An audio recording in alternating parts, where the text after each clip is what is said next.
Amém, queridos? Então, dando continuidade à série de pregações que nós estamos na primeira carta de Paulo aos Coríntios, nós vamos tratar hoje basicamente o capítulo 14, porém antes eu tenho algumas coisas para falar de modo introdutório, antes da gente adentrar nesse assunto. Quando se trata dessa questão do dom de línguas, a igreja ela é basicamente dividida em duas vertentes, né? Aquilo que a gente chama de cessacionismo, que são aqueles que não acreditam que o dom de línguas, que é o que a gente vai tratar hoje aqui, ele seja contemporâneo. Ele serviu para um momento da igreja, lá no primeiro século, para aquela primeira geração de crentes. Então, quando esse dom se manifestou, ele se manifestou para que fosse propagado o evangelho, então, para todas aquelas nações que estavam ali representadas e ao derredor de Israel. Estava representado ali em Atos 2 e também ao derredor de Israel, como a gente vai dar uma olhada aqui. Então, alguns acreditam que foi somente para aquele momento, para aquela época, e isso é chamado de cessacionismo, né? São os cessacionistas. Né?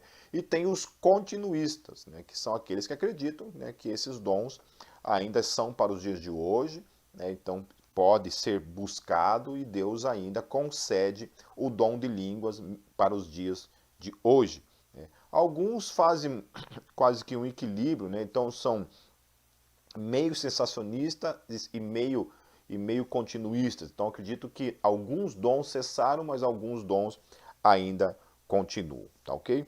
Então essa palavra línguas no grego é glossa, de onde vem a palavra glossolalia. Eu não sei quantos já ouviram falar essa palavra, esse termo, glossolalia, que é descrito como um fenômeno de falar numa língua desconhecida. Então isso pode ser entendido tanto na questão de que eu falo numa língua não humana, uma língua que ninguém, nenhum povo, nenhuma nação, ninguém na face da terra fala essa língua, então é uma língua incompreensível, que ninguém compreende, ninguém entende. Isso seria uma forma de você entender a glossolalia.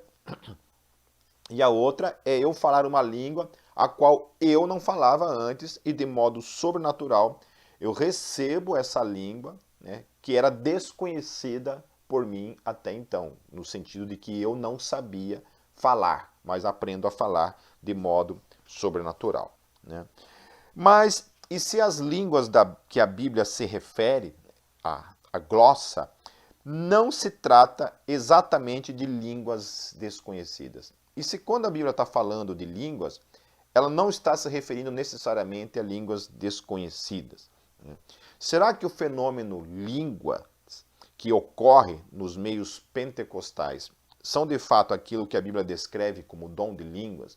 Então, aqueles que estão acostumados ou já tiveram algum tipo de experiência com o meio pentecostal, né? Eu já tive, né, durante a minha juventude, e a gente via muito, né, essa questão, essa manifestação do dom de línguas, né, do que era chamado, pelo menos, do dom de línguas. Né? Então, será que realmente isso que é chamado no meio pentecostal como dom de línguas, né, onde as pessoas falam aquelas palavras que não se encontram em nenhum idioma da terra, né? Nenhuma nação, nenhum povo, nenhuma tribo, né? Não há nenhum livro, né? Em nenhum lugar onde essa língua, por exemplo, é colocada, né? É descrita ali sua pronúncia e seus significados, por exemplo. Né? Você não vai encontrar numa biblioteca, numa livraria, um manual ou um dicionário de línguas estranhas. Né? Você não vai encontrar isso. Tá certo? Então, será que de fato, quando a Bíblia fala línguas,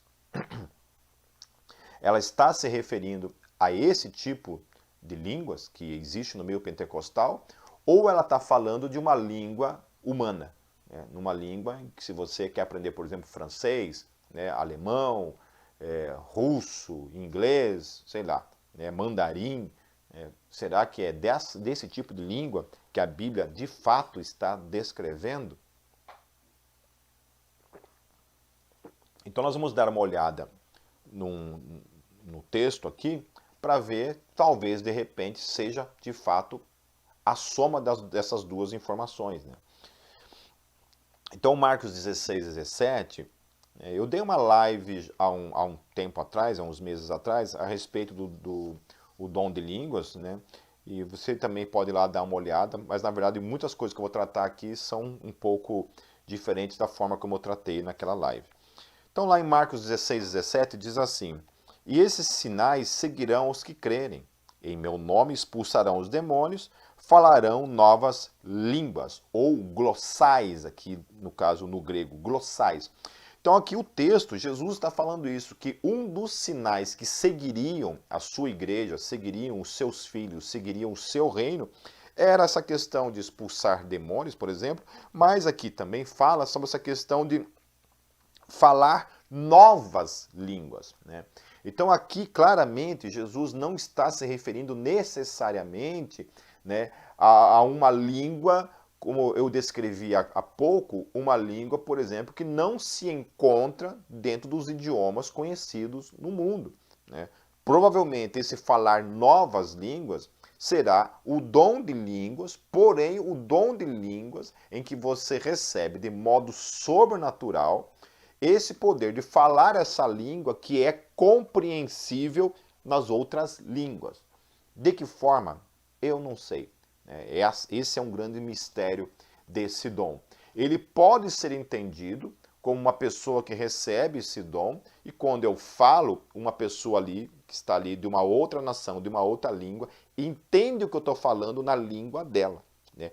Ou, então, eu recebo naquele momento o dom de falar, por exemplo, inglês. Então eu estou lá falando inglês, né, e a pessoa que está ali, que entende, né, que fala inglês, está entendendo na língua dela. Mas isso é um mistério, difícil de ser assim definido claramente. Então lá, por exemplo, nós temos o evento do que acontece lá em Pentecostes, né, lá em Atos 2, e lá ele fala que o Espírito Santo veio sobre eles e eles começaram a falar noutras línguas, né? Ou seja, eles não estavam falando numa língua necessariamente que ninguém compreendia, do contrário, eles começaram a falar numa língua que todos que estavam ali, todas as nações, haviam mais ou menos umas 16 nações representadas ali, e cada um entendia na sua língua materna, o texto vai falar, né? Falar em sua própria língua, né? Ou na língua mãe, na língua materna, ok?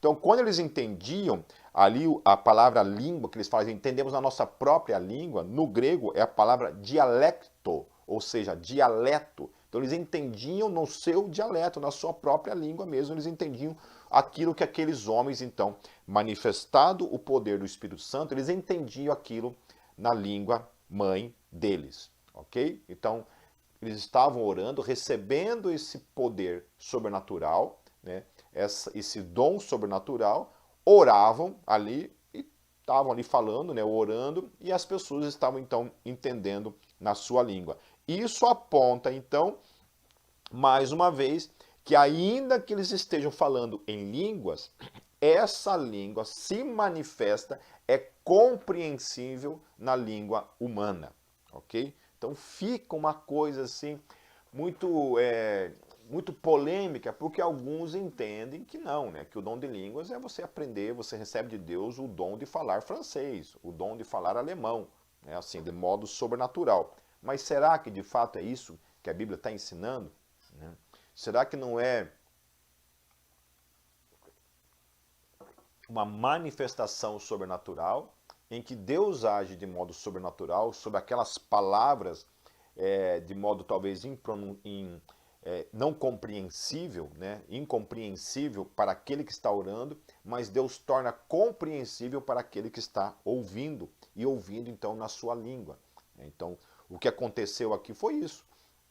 Haviam várias nações representadas, e uma pessoa estava orando e cada uma delas entendia na sua língua. Ou então, o que aconteceu também pode ter sido que uma parte começou a orar, por exemplo, em egípcio, e os egípcios que estavam ali representados ouviram essas pessoas orando na sua língua. Então, não estávamos lá e não sabemos de fato identificar como aconteceu. Até aqui, então, fica evidente que de modo sobrenatural, deixando bem claro que isso é uma manifestação sobrenatural, porque é inexplicável, eles não aprenderam ali de modo instantâneo a falar uma outra língua, né? Era uma manifestação sobrenatural. Os discípulos começaram a falar em outras línguas que não eram o seu idioma materno, ok? Portanto, ainda que este evento era um evento sobrenatural, ele se manifesta numa língua compreensível para todos que estavam ali, ok? Lá em Atos 10, 44, 46, diz assim: E dizendo Pedro ainda estas palavras, caiu o Espírito Santo sobre todos os que ouviam a palavra. E os fiéis que eram da circuncisão, todos quanto tinham vindo com Pedro, maravilharam-se de que o dom do Espírito Santo se derramasse também sobre os gentios, porque os ouviam falar línguas e magnificar a Deus. Então, mais uma vez acontece uma manifestação de línguas aqui, provavelmente manifestado da mesma forma como foi em Atos 2, em que eles falavam essas línguas e provavelmente, se houvesse ali pessoas de outras nações, entenderiam também na sua língua materna. Lá em Atos 19:6 diz assim: E impondo-lhes Paulo as mãos, veio sobre eles o Espírito Santo e falavam línguas e profetizavam. Então, mais uma vez, estas línguas também podem ter sido línguas sobrenaturais, porém em idiomas humanos, ok? Lá em 1 Coríntios 12, 10, aí aqui entra uma questão que parece apontar ainda mais para essa compreensão de que o que essa pessoa recebe, na verdade, ali, enquanto ela recebe esse dom, é de fato um idioma humano, porque Paulo vai falar algumas coisas aqui que denotam, parece denotar isso, né? Lá em 1 Coríntios 12, 10 diz assim: a outro, variedade de línguas, certo? E ainda a outro, interpretação de línguas. Então, variedade parece denotar, então, que quando você está orando ali, falando em línguas, né? Paulo parece falar que, gente, existe uma variedade. Né? Então é isso. Quando a pessoa ora supostamente nesse mistério que ela está orando, existe variedade disso? Ou Paulo está falando que quando eu estou orando, então eu recebo da parte de Deus essa variedade que parece que foi o que aconteceu ali em Atos 2, né? Onde eu recebo e eu falo, mas eu falo não somente uma língua, eu falo variedades de línguas, é o que o texto está falando, né? Então, é algo também que coloca também em mais uma questão polêmica, entender de fato como é a manifestação desse dom. Então, lá em 1 Coríntios 12, 28, né, diz assim também: e os que falam diversas línguas. Então, colocando o quê? O que são essa diversidade de línguas, essas diversas línguas? Apontando também que então parece que algumas pessoas recebem da parte de Deus esse dom, ainda que sobrenatural, mas de falar diversidade de línguas humanas, né? Falando diversos idiomas humanos. É o que parece que o texto está apontando. Então, aqui também denota ser tão somente idiomas humanos o que esses receberam ou que o dom acaba trazendo sobre eles. Lá em 1 Coríntios 12, 30, Paulo coloca em xeque uma questão que muitas vezes se é utilizado dentro da questão das igrejas pentecostais, ao afirmarem, por exemplo, que para que você seja batizado no Espírito Santo, para que seja evidente que você foi batizado no Espírito Santo, é necessário que você fale em línguas. Porém, Paulo lhe coloca em xeque isso dizendo assim: falam todos em línguas? Todos interpretam? Ou seja, nem todo mundo fala em línguas e nem todo mundo interpreta línguas. Logo, nem todos recebem da parte de Deus o dom de línguas. Portanto, uma pessoa pode ser batizada pelo Espírito Santo sem necessariamente falar em línguas. Então, algo que me chama a atenção é o fato de sempre aparecer no plural línguas, ao invés de língua. E Paulo falar de variedade de línguas. O segundo ponto aqui é Paulo pôr em xeque a ideia de muitos pentecostais de que se você não fala em línguas, você não é batizado no Espírito Santo. Porém, além de Paulo ensinar claramente que nem todos receberão o dom de falar em outras línguas, né? 1 Coríntios 12, 13 ensina claramente que todos são batizados no Espírito Santo. Diz assim o texto: pois em um só corpo, todos nós fomos batizados em um único Espírito, e a todos nós foi dado beber de um único Espírito. Logo, Paulo também, em 1 Coríntios 12, 13, está refutando essa ideia, afirmando duas coisas. Primeira coisa, que nem todo mundo fala em línguas. Nem todo mundo tem o dom de interpretar línguas. Porém, ele afirma que todos foram batizados no Espírito Santo. Logo, essa ideia maluca, essa ideia contrária à palavra, de que se você não fala em língua, você não for batizado no Espírito Santo, não tem fundamentação bíblica. Do contrário, né? Ela é contrária ao ensino claro de Paulo na primeira carta aos Coríntios, no capítulo 12, no versículo 13. Ok? Então, tendo tudo isso em mente, que a gente tratou até agora, vamos verificar o texto de hoje, né? E vamos ver como fica, então, à luz de tudo isso que nós tratamos, o ensino de Paulo no capítulo 14 de 1 Coríntios.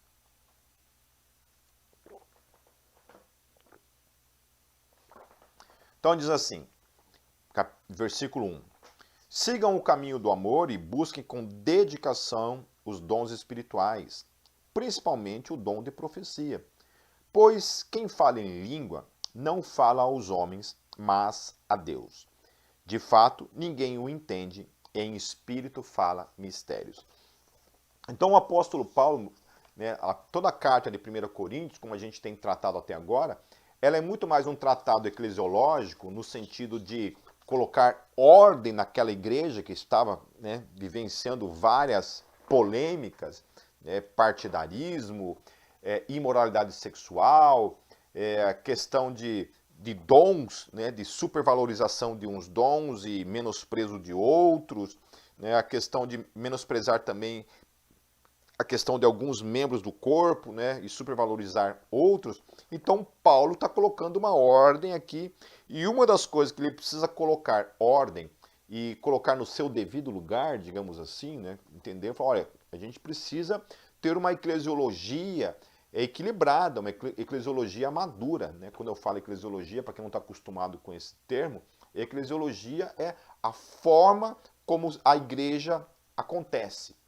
Igreja é eclésia mesmo, é ajuntamento mesmo, sabe? Sem esse negócio de que eu sou a igreja, isso já falei nas outras pregações, que isso não faz o menor sentido, biblicamente falando, e mais para frente eu vou tratar isso de novo aqui hoje. Mas essa ideia de quando a gente se reúne, como é que tem que ser o culto? Né? Então Paulo vai dar alguns toques aqui no capítulo 14, especialmente tratando essa questão do dom de línguas. Né? E como a gente viu até agora, né, como é que é esse dom de línguas, afinal? Né? Ele é sobrenatural, mas ele se manifesta num idioma humano, pelo que tudo indica, certo? Porque precisa ter uma interpretação, né? Se ninguém ali fala aquela língua que está sendo falada, alguém precisa interpretar aquela língua. Então você precisa buscar o dom de interpretação para interpretar aquela língua que está sendo falada ali. Porém, se tem uma pessoa que fala aquela língua, aquela pessoa é edificada porque entende no seu idioma. E pode ser uma pessoa também que venha a traduzir o que está sendo falado. Então aqui Paulo parece apontar algo diferente do que tratamos até aqui. Pois aqui ele diz que ao falar em línguas, o homem ora a Deus e que é o seu espírito que ora. Então assim, aqui entra uma outra questão, porque assim, Paulo está falando que quando a gente ora em línguas, nós estamos orando a Deus. E alguns teólogos apontam, de fato, para essa questão que o orar em línguas tem tudo a ver com adoração, tem tudo a ver com louvor, com glorificação.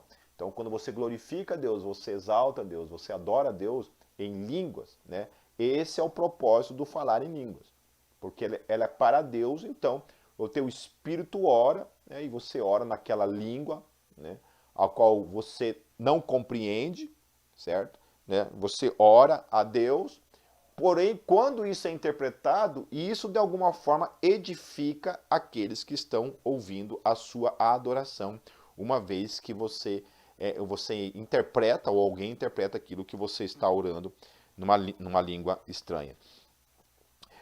E aqui ele fala também, Paulo fala que quando você ora em línguas, é o teu espírito que está orando, uma coisa também interessante. Né? Ele fala, ó, de fato ninguém o entende, em espírito fala mistérios. Então aquilo é um mistério, porque ninguém entende. Né?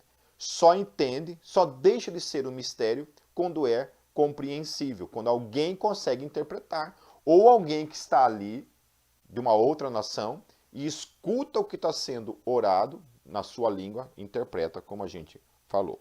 Né? Mas, né, eu penso assim que todas as vezes que você vai se propor a estudar a Bíblia, uma das coisas assim que eu aprendi na minha vida como teólogo é que uma forma muito legal de você extrair mais coisas do texto é você lançar perguntas sobre o texto. Quando a gente, lá dentro de uma matéria dentro do seminário chamado exegese, a exegese é a hermenêutica, né? A exegese é quando você vai lá, você vai estudar mais a questão ali do grego, do hebraico, das línguas originais, todo o contexto histórico e tal. Depois você vai fazer a interpretação de toda essa informação, você reúne e você faz a interpretação do texto, procurando traduzir, né, interpretar da maneira mais próxima do que o autor realmente está querendo te falar. Né? Então, dentro dessas coisas assim, do estudo da palavra, né, de você compreender a palavra, você precisa aprender a fazer perguntas para o texto. Né? E uma das perguntas que fica é: por que Deus daria um dom para a gente orar numa língua não humana? Né? Colocando em xeque essa questão. Né? Por que Deus me dá um dom de falar numa língua que é não humana, né? Que, ou seja, contrário àquilo que parece que Paulo está falando até agora? Parece que Paulo está falando variedade de línguas, né, línguas humanas, né, e que você não compreende porque é um dom que você recebeu, mas você recebeu esse dom para quê? Para si mesmo? Você ora em espírito, mas ao mesmo tempo que você utiliza esse dom com interpretação, a igreja entende. E como aconteceu em Atos e em outros eventos, quando as pessoas oravam em línguas, outras nações, outras pessoas de outras línguas entendiam e aquilo servia como testemunho, como a gente vai ver aqui no ensino de Paulo. Então, essa é uma pergunta. Será que, de fato, quando essa pessoa está orando em línguas a Deus e orando em espírito, essa língua é, de fato, essa língua que os pentecostais falam, ou ela está orando numa língua que eles ali não entendiam, eles não compreendiam? Porque, por exemplo, o cara começa. Hoje a gente conhece, né? Porque a gente vive num mundo globalizado. Então você já ouviu alguém falando em francês, em alemão, em russo, em finlandês, né? Sei lá, em espanhol, né? Em uma outra língua. Você já deve ter ouvido. Né? Mas ainda assim, mesmo que você tenha ouvido, se você não sabe falar aquela palavra, você não vai entender o que está sendo falado. Okay? Então, será que não era isso que estava acontecendo também? Que quando aquelas pessoas oravam a Deus, o cara estava orando lá em alemão e as pessoas não estavam entendendo. Então, ele orava de fato em mistério, ou o que Paulo está falando é que de fato era uma oração, uma língua impronunciável, né? Impronunciável no sentido de... impronunciável não, não compreensível, ou seja, não tem como você simplesmente pegar e fazer um dicionário dessa língua. Né? É uma glossolalia, no caso, né? Seria de fato uma glossolalia. A gente não conhece, desconhece. É um dicionário de línguas estranhas. Né? Você não tem isso. Então, como é que isso? A gente não sabe. Né? Alguns olham para o que os textos parecem estar apontando e denotar mais uma questão de que, de fato, eles oravam numa língua humana. Ok? Então, continuando. Mas quem profetiza o faz para a edificação, encorajamento e consolação dos homens. Quem fala em língua, a si mesmo se edifica, mas quem profetiza edifica a igreja. Então Paulo coloca aqui, olha, vocês estão supervalorizando essa questão de falar em línguas, né? Porque assim como hoje impressiona, né? Hoje isso gera alguma manifestação carismática, especialmente nas igrejas neopentecostais, ou igrejas pentecostais, ou aqueles, até mesmo para com aqueles que acreditam na contemporaneidade dos dons, né, que não são cessacionistas.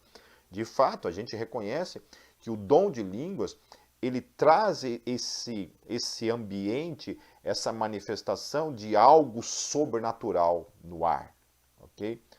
Até que ponto, de fato, aqueles que estão ali manifestando, estão genuinamente manifestando o dom de línguas, nós não sabemos e não sei se eu posso julgar isso, ok? Eu sei que alguns julgam, né?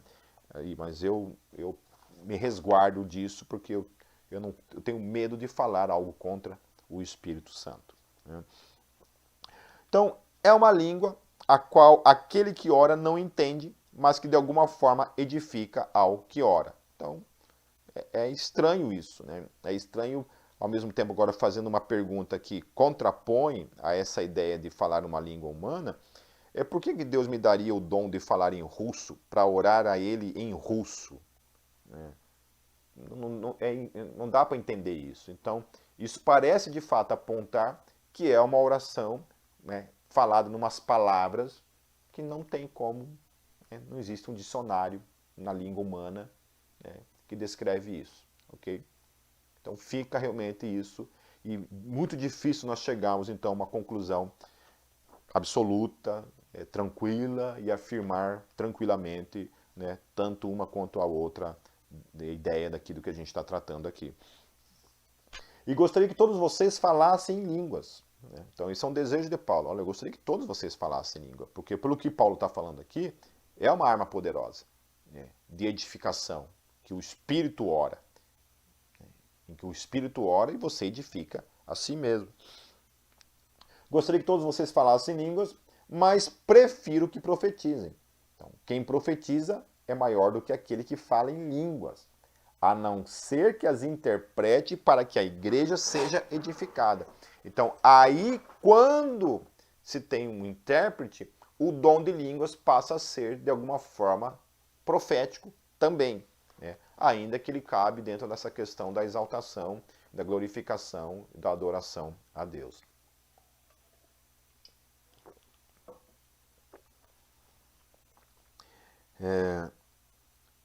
Essa oração em línguas, quando interpretada, edifica a igreja.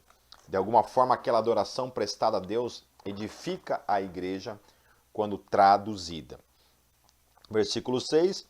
Agora, irmãos, se eu for visitá-los e falar em línguas, em que lhes serei útil, a não ser que lhes leve alguma revelação, ou conhecimento, ou profecia, ou doutrina? Ou seja, chega lá Paulo, durante o culto, né, e começa a orar em línguas ali, sem interpretação, né? Ou seja, ninguém está entendendo nada do que Paulo está falando, né? Isso não tem um propósito, Paulo está colocando. Até no caso de coisas inanimadas que produzem sons, tais como a flauta ou a cítara, como alguém reconhecerá o que está sendo tocado se os sons não forem distintos, né? Então Paulo está falando assim, olha, o instrumento ele precisa ter um som distinto, né, para fazer sentido, senão não tem propósito algum de ser criado.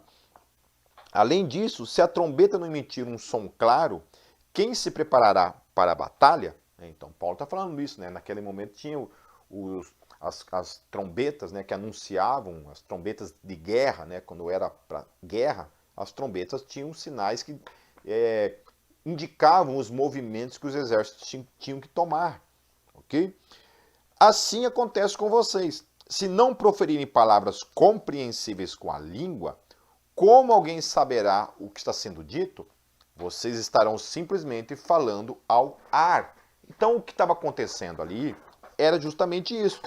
Era um monte de gente durante a reunião, naquele momento carismático, naquele momento pentecostal, né, de pessoas falando em línguas, porém ninguém entendendo nada, ninguém compreendendo nada. Por que que lá em Atos dos Apóstolos é diferente E Paulo não critica aquilo que está acontecendo lá em Atos dos Apóstolos, porque naquele momento todos compreenderam o que estava acontecendo, ainda que eles estivessem falando em línguas. Né? Todo mundo entendeu. Porém, quando todo mundo está falando em língua, ninguém está entendendo nada, o dom em si, na eclésia, não tem sentido algum. Paulo não critica quando você está no teu secreto. Quando você está lá, no teu quarto, você orando, ou mesmo na eclésia, orando, com você mesmo lá, né? Você e Deus somente. Você está orando lá, baixinho com Deus, não é isso que Paulo está criticando. Porém, quando tudo, né, essa movimentação, como muitas vezes a gente vê nas igrejas pentecostais, a isso que Paulo está se referindo, que é o que provavelmente estava acontecendo lá naquela igreja. Então, Paulo denota que as línguas, fora do seu momento íntimo, precisam ser compreensíveis. Elas só podem permanecer de modo incompreensível no secreto, mas não na manifestação como eclésia.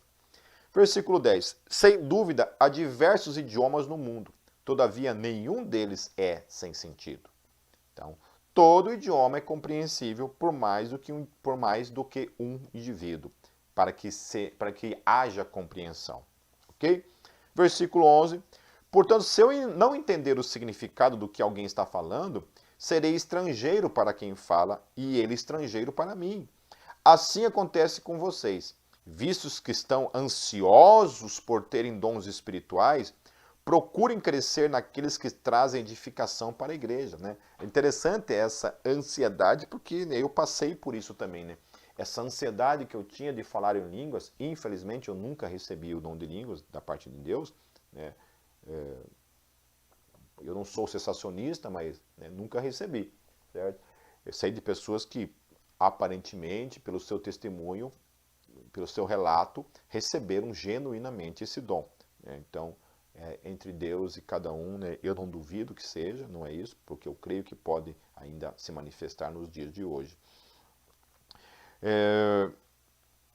Então, gerava em nós essa ansiedade, de falar em línguas, de buscar esses dons com mais denotação carismática, espiritualidade, que é de fato o dom de línguas, ele realmente traz essa ideia para todos nós.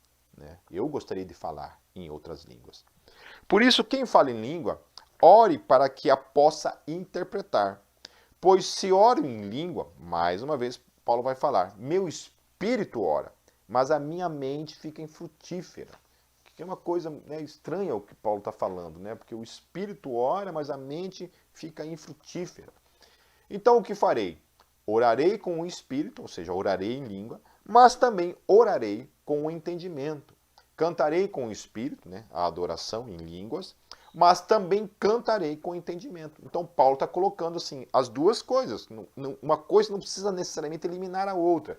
Existe a oração e a adoração em línguas, e existe a oração e a adoração com a mente, compreensível, aqui, quando eu sei exatamente aquilo que eu estou falando, mas existe a outra possibilidade de eu orar e cantar, louvar a Deus com uma língua com a qual eu não estou nem entendendo o que estou falando.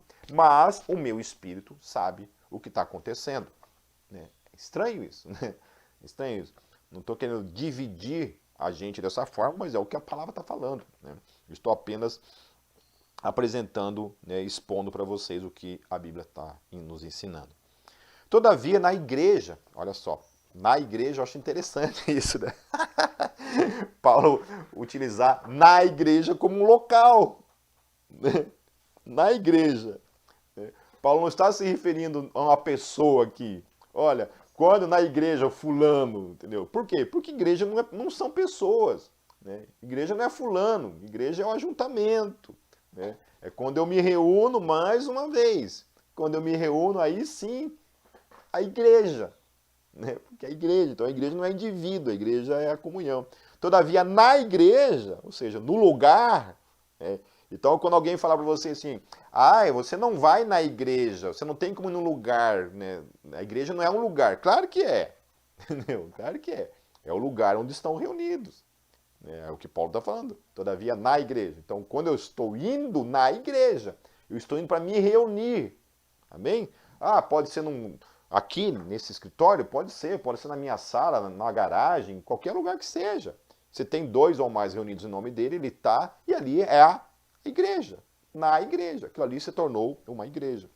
Todavia, na igreja, ou seja, no ajuntamento, na assembleia dos santos, prefiro falar 5 palavras compreensíveis para instruir os outros a falar 10.000 palavras em língua. Claro, ninguém vai entender nada.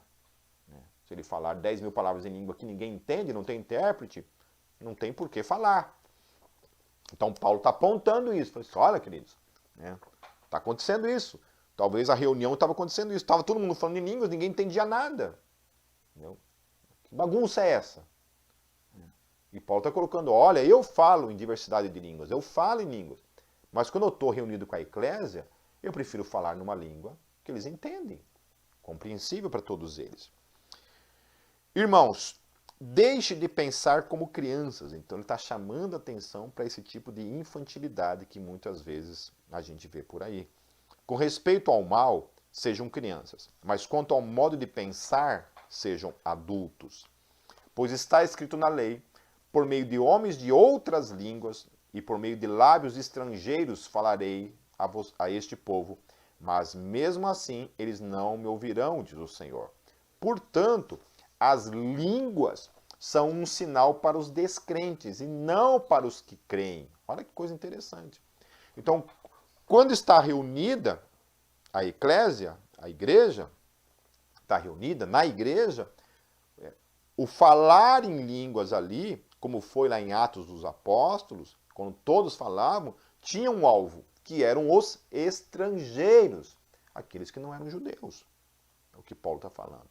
Okay? Então, quando é para se reunir, o propósito do falar, da manifestação do dom, é visando o estrangeiro. A profecia, porém, é para os que creem e não para os descrentes. Né? Então, Paulo aqui está remetendo a questão lá em Atos 2. Assim, se toda a igreja se reunir, ai que lindo isso, né? Se reunir e todos falarem em línguas, e entrarem alguns não instruídos ou descrentes, não dirão que vocês estão loucos? Ou seja, chega um cara ali, né, que não faz parte ali, certo? E começa a ver todo mundo falando em línguas, ninguém entende nada do que está acontecendo, e o cara fala assim, olha, o que é isso? Eu entrei num hospício? Entrei num hospício, num manicômio? O que está acontecendo aqui? Mas se entrar algum descrente ou não instruído, quando todos estiverem profetizando, porque daí está falando uma língua compreensível, ele por todos será convencido de que é pecador e por todos será julgado. E os segredos do seu coração serão expostos. Assim ele se prostrará, rosto em terra, e adorará a Deus, exclamando, Deus realmente está entre vocês. Portanto, que diremos, irmãos? Quando vocês se reúnem, cada um de vocês tem um salmo, uma palavra de instrução, uma revelação, uma palavra em língua ou uma interpretação. Tudo seja feito para a edificação da igreja.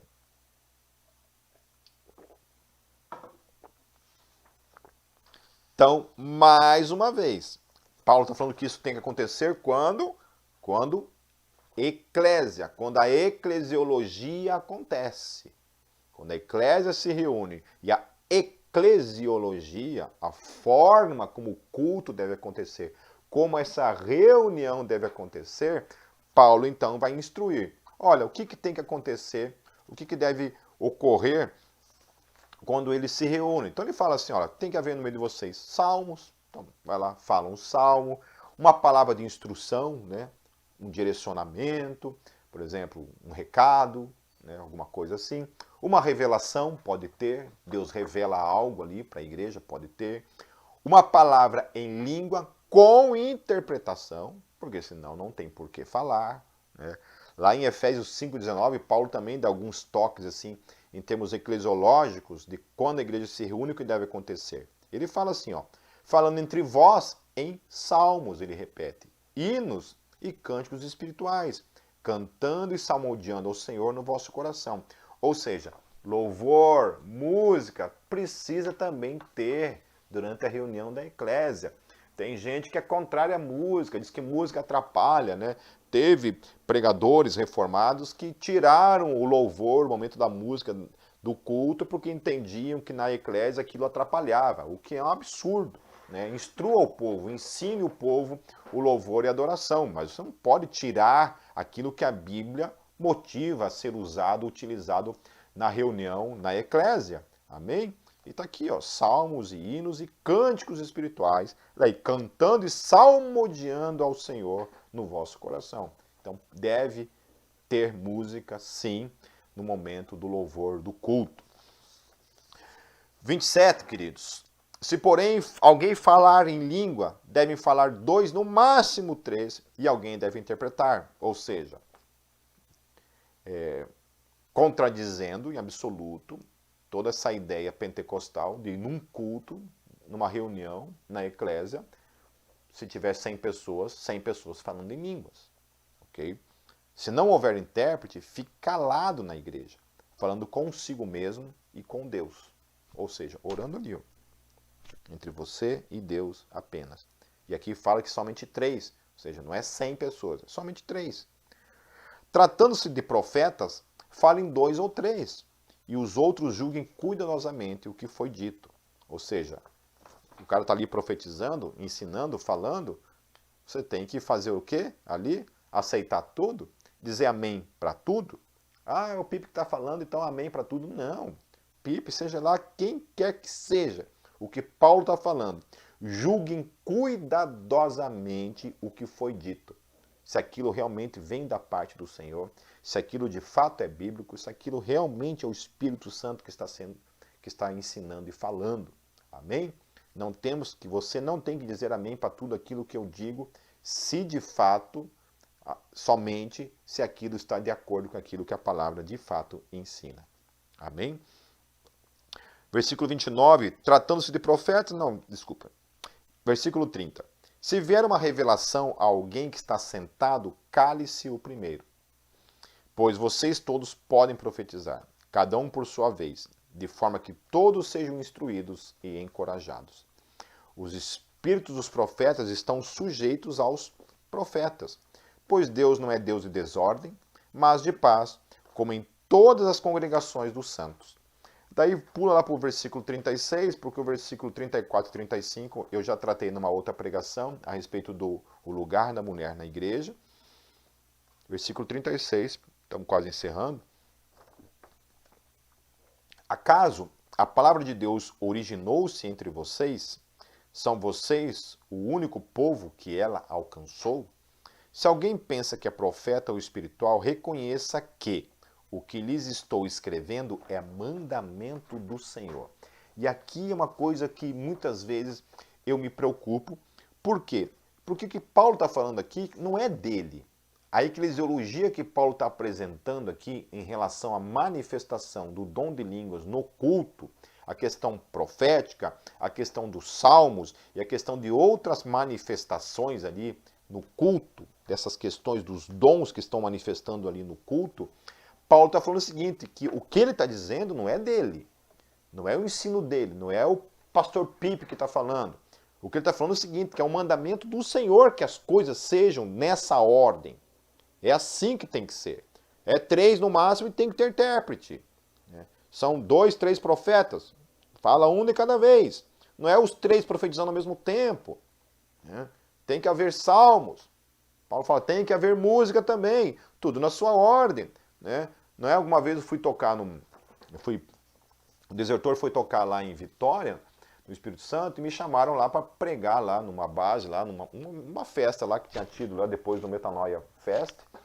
E eu fui lá falar, e na hora que eu estava tentando falar alguma coisa para eles, um cara ficou tocando guitarra, assim, sabe? Tocando guitarra, fazendo um fundinho musical ali, né? Mas eu não consegui me concentrar, o cara estava me atrapalhando, né? Eu pedi para ele parar, né? Pedi para parar, falei, para aí. Uma vez eu fui pregar numa outra igreja aqui em Curitiba também, a mesma coisa. O pastor gostava de pregar com fundinho musical e o cara achou que eu gostava. Eu pedi para o cara parar. Falei, olha, para, por favor. Pedi para o cara parar, porque me atrapalhava. Por quê? No meu entendimento, tem um momento da música. Tem um momento da música, tem um momento que eu estou pregando eu não gosto. Eu quero pregar, eu quero que as pessoas prestem atenção e não fiquem com alguma coisa ali desviando a atenção delas. né? Então, é mandamento do Senhor que as coisas têm que ser dessa forma. É o mandamento do Senhor. Não importa o que Paulo ou eu penso. É o que o Senhor pensa e o que o Senhor está colocando sobre a igreja. Aí no versículo 38, olha o que Paulo fala. Se ignorar isso, ele mesmo será ignorado. Ok? Então não é para ser ignorado. Não ignore o Senhor nessa questão. Portanto, meus irmãos, busque com dedicação o profetizar e não proíbam falar em línguas. Ou seja, não é para proibir falar em línguas. Fale, mas tudo no seu lugar. No culto, 3 no máximo. E tem que ter intérprete. Quer falar em línguas no culto? Não tem problema. Pode falar ali, ó. Você com Deus. Ali. Amém? Única cada vez em nome de Jesus. Mas tudo deve ser feito com decência e ordem. Busquem esses dons para a sua vida em nome de Jesus, mas conscientes de que tudo isso está submetido ao senhorio de Cristo, que propôs, não, que ordenou sobre a igreja, certo? Que as coisas fossem feitas em ordem. Dessa maneira, amém. Amém e amém. Amém? Então é isso, meus queridos. Claro que essa questão de uma conclusão absoluta, se de fato, quando alguém está ali orando, recebe esse dom, ele está orando, por exemplo, numa língua humana, pelo visto parece que não. Porém, a manifestação dele para com os gentios, quando a pessoa está orando, ainda que ela não está orando numa língua humana, ela se manifesta na compreensão daqueles que estão vendo a manifestação desse dom na língua dela. E se não manifesta dentro da eclésia, a eclésia precisa ter então um intérprete para que esse dom seja exercido durante o culto como igreja reunida. Amém, meus queridos? Deus os abençoe, que vou falar para vocês as mesmas palavras de Paulo. Busquem o dom de profecia para suas vidas, o dom do ensino, o dom da palavra, o dom do evangelismo, o dom da exortação, o discernimento de espírito, né? Mas também busquem para suas vidas, por que não, esse dom que Paulo descreve aqui como um dom que você ora em espírito e que edifica a sua vida. Não é uma coisa descartável, é algo que edifica a sua vida e que você deve buscar, sim, em nome de Jesus. E uma vez que você consiga receber da parte do Senhor, pela graça do Senhor, esse dom, busque ao mesmo tempo também orar para que Deus lhe dê o dom de interpretar esse dom, essa língua. Porque assim a igreja vai ser edificada e não somente você. Amém?